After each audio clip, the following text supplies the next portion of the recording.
या मझवा विधानसभा में ऐसी कोई नई चीज़ हमको नहीं दिखी कि इन लोगों के द्वारा कुछ ऐसा किया गया हो मझवा में कि जिसको मझवा की जनता दमदारी से बोल सके कि हाँ, मझवा विधानसभा में कुछ विकास के रूप में फला काम हुआ है। दर्शक भी जानने का प्रयास कर रहे हैं कि वाकई में आप किस मुद्दे को प्रथम उठाने का प्रयास करेंगे। और प्राथमिकता के तौर पर गांव की सड़कों का मुद्दा होगा। मायावती भी आपके प्रचार के लिए या प्रसार के लिए क्षेत्र में आ सकती हैं, या वो क्यों नहीं निकल रही, लखनऊ क्यों नहीं छोड़ रही, ये भी एक चर्चा का विषय बना हुआ है कि एक विधानसभा में, एक छोटे से विधानसभा में कि मुख्यमंत्रियों का जमावड़ा लगा है। और अगर गिनती गिनी जाए तो 11 बार मुख्यमंत्रियों का यहाँ पे आगमन होने जा रहा है। अगर ये 3, 15, 16, 17 मिला लेंगे तो 11 बार हो जाएगा। और अगर 11 बार इन लोगों का अगर आगमन हो जाता है तो ये गिनीज बुक में रिकॉर्ड में नाम हो जाएगा कि एक उपचुनाव में 11 बार मुख्यमंत्री का दौरा है। लेकिन उसके बावजूद भी मझवा की जनता नकारने के लिए तैयार खड़ी है। भाजपा वाले कह रहे हैं हमारी लड़ाई सपा से है, और सपा वाले कह रहे हैं हमारी लड़ाई भाजपा से है। लेकिन मझवा की जनता से आप पूछे तो मझवा की जनता तो सीधे बोल रही है कि बहुजन समाज पार्टी चुनाव जीतने जा रही है।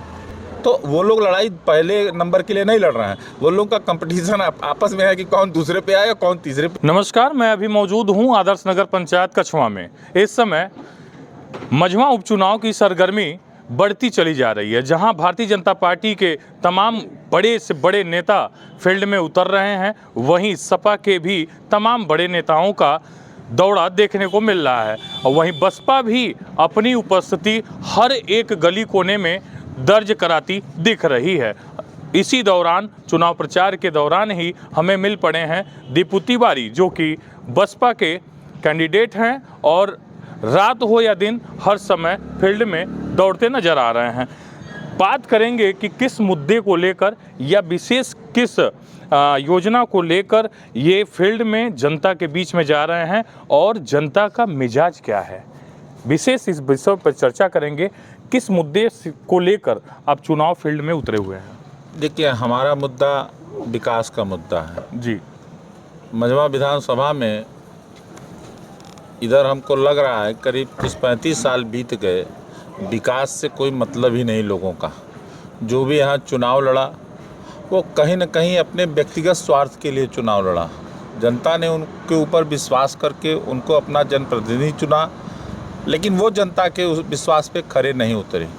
और मैं पूरी विधानसभा घूम डाला, मुझे कोई विकास नहीं दिखा जिससे मझवा विधानसभा का कोई कल्याण होता हो, दिखता हो।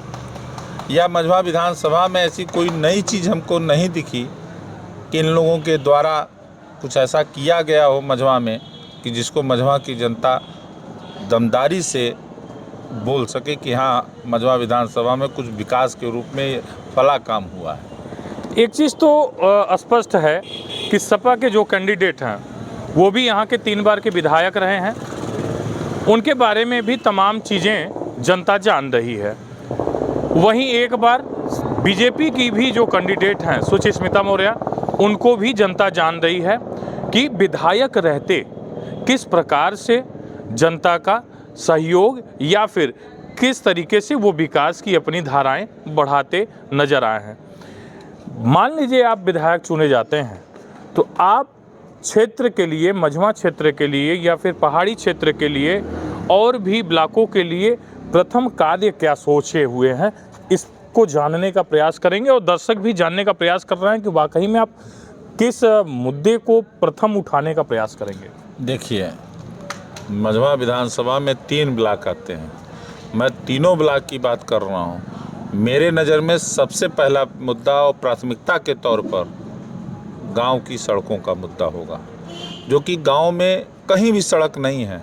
आज मैं पहाड़ी ब्लॉक के शिवगढ़ गांव में गया था, जराहा में गया था, पसैया में गया था, वहाँ किसी भी गांव में, गुरखुली गया था, लक्ष्मणपुर गया था, कहीं ऐसा मुझे नहीं मिला कि जहां मैं 4 चक्के से सही सलामत अपने वोटरों के पास पहुंच सकूं। तो जब सड़क ही नहीं है, सड़क का कोई मतलब ही नहीं है, ये पता ही नहीं चल रहा है कि हम खेत में चल रहे हैं कि सड़क में चल रहे हैं। कहने के लिए तो जो भाजपा की कैंडिडेट हैं वो 2017 में विधायक बनी, भाजपा की सरकार है, भाजपा बहुत विकास के नाम को लेकर चिल्लाती है, मैं उनसे पूछना चाहता हूँ, मैं सरकार से पूछना चाहता हूँ कि आपने किस तरह की रोड बनाई कि आज तक वहाँ ये गिट्टी नहीं पड़ी है। गांव वाले बोल रहे हैं कि भैया ये 30 साल 35 साल पहले ये रोड बनी तो अभी तक वहाँ गिट्टी नहीं पड़ी है। वहाँ चलिए एक चीज़ तो स्पष्ट हो गया कि प्रथम इनका मुद्दा रहेगा सड़क, जो कि ग्रामीण क्षेत्रों के सड़क को सुधार करने का इनका प्रयास रहेगा। जहां देखा जा रहा है कि योगी आदित्यनाथ अभी 3 दिन पहले ही मझवा क्षेत्र के कछवा आदर्श नगर पंचायत में एक बड़ी जनसभा किए और आगामी 15 तारीख आने वाले 15 तारीख को भी योगी आदित्यनाथ का एक बार फिर दौरा हो सकता है। वहीं सपा से 17 तारीख को अखिलेश का भी दौरा हो रहा है। क्या मायावती भी आपके प्रचार के लिए या प्रसार के लिए क्षेत्र में आ सकती हैं, या वो क्यों नहीं निकल रही, लखनऊ क्यों नहीं छोड़ रही, ये भी एक चर्चा का विषय बना हुआ है। देखिए, बड़ी अजीब बात है। मेरे नज़र में, मैं 30 साल मुझको भी राजनीति करते हो गया और मैंने बहुत से चुनाव देखे हैं, मैं बहुत से चुनाव में भागीदारी मेरी रही है और प्रदेश के कई लोकसभा और विधानसभाओं में मैं प्रचार के दौरान गया हूं अपने संबंधों के आधार पर। लेकिन मझवा विधानसभा का चुनाव और वो भी उपचुनाव 2024 का, ये इतिहास लिखने जा रहा है।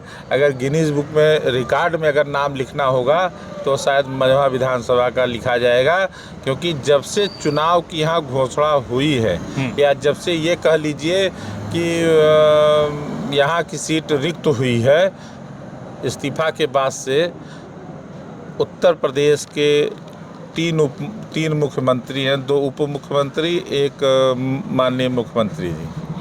अभी तक इन लोगों का दौरा, अगर जिस तरह से आप बता रहे हैं कि 15 तारीख को है, हम लोग को जो जानकारी मिली है व्हाट्सएप पे जो भाजपा के लोगों का चल रहा है मैसेज कि 15, 16, 17, 15 तारीख को शायद माननीय मुख्यमंत्री जी का आगमन होने वाला है या 16, 17 को भी उप मुख्यमंत्रियों का आगमन होने वाला है। अगर इस तरह से अगर हो रहा है तो आप सोचिए कि बहुजन समाज पार्टी कितनी मजबूती से चुनाव लड़ रही है कि एक विधानसभा में, एक छोटे से विधानसभा में कि मुख्यमंत्रियों का जमावड़ा लगा है। और अगर गिनती गिनी जाए तो 11 बार मुख्यमंत्रियों का यहाँ पे आगमन होने जा रहा है।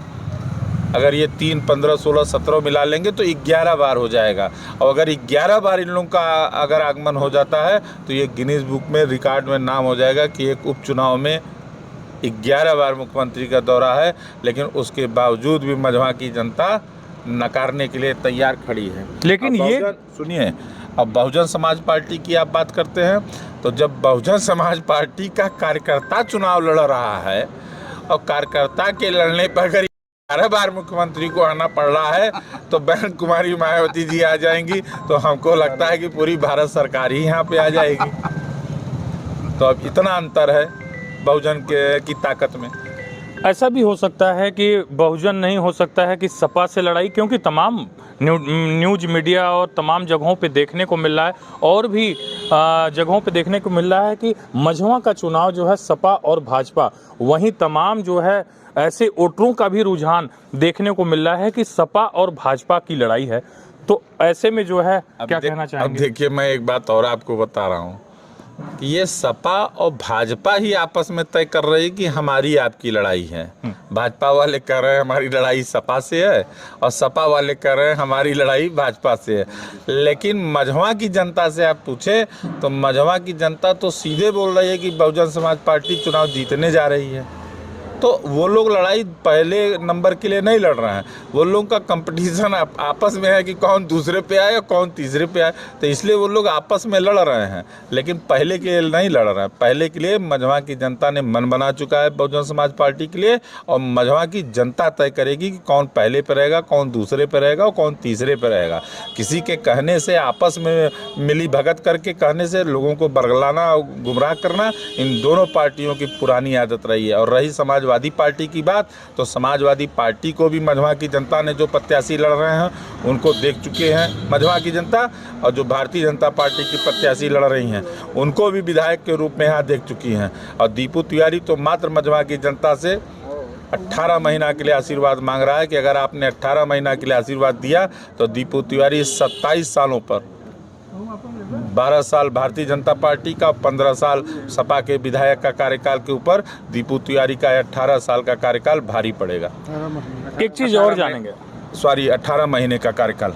एक चीज़ और जानेंगे कि क्या मझवा उपचुनाव जातिगत समीकरण में होता दिख रहा है या फिर और भी कोई मुद्दा है, क्योंकि जातिगत लाभ इसमें कितना आपको मिल रहा है? देखिए, बहुजन समाज पार्टी कभी जात पे राजनीति नहीं करती। बहुजन समाज पार्टी सर्व समाज की पार्टी है। सर्वजन हिताय सर्वजन सुखाय के नारे के आधार पे चलती है। और बहन जी 2007 में जब बहन जी की सरकार बनी थी तो कोई समाज का एक व्यक्ति ये कहने के लिए नहीं तैयार है या उंगली उठाने के ऊपर कि बहन जी ने किसी जात के लिए काम किया। बहन जी ने सर्व समाज को लेकर काम किया और बहन जी की सरकार सर्व समाज के आधार पर उनके कैबिनेट में उठा के देख लीजिए, कोई ये नहीं कह सकता कि बहन जी ने किसी जात के आधार पे लोगों को। बहन जी के सरकार में सारे समाज के लोगों की भागीदारी थी और मजबूत ढंग से भागीदारी थी। ये कोई नहीं कह सकता है कि बहन जी ने खाली 80 समाज के लोगों किया। बहन जी की सरकार में ब्राह्मण समाज सबसे मजबूती से सबसे नंबर 1 पे थे और बहन जी ने हमेशा से ब्राह्मण समाज को सर्वोपरि मानते हुए ब्राह्मण समाज का सम्मान किया है। दीपू तिवारी को अगर टिकट दिया है, जब कोई पार्टी ब्राह्मण समाज को मझवा विधानसभा में चुनाव लड़ने नहीं दे रही है, उस जगह बहन जी ने लोकसभा में भी ब्राह्मण समाज को टिकट दिया। अब आपके सामने दीपू तिवारी उपचुनाव लड़ रहा है, उसमें भी बहन जी का आशीर्वाद से ब्राह्मण समाज का बेटा दीपू तिवारी चुनाव लड़ रहा है।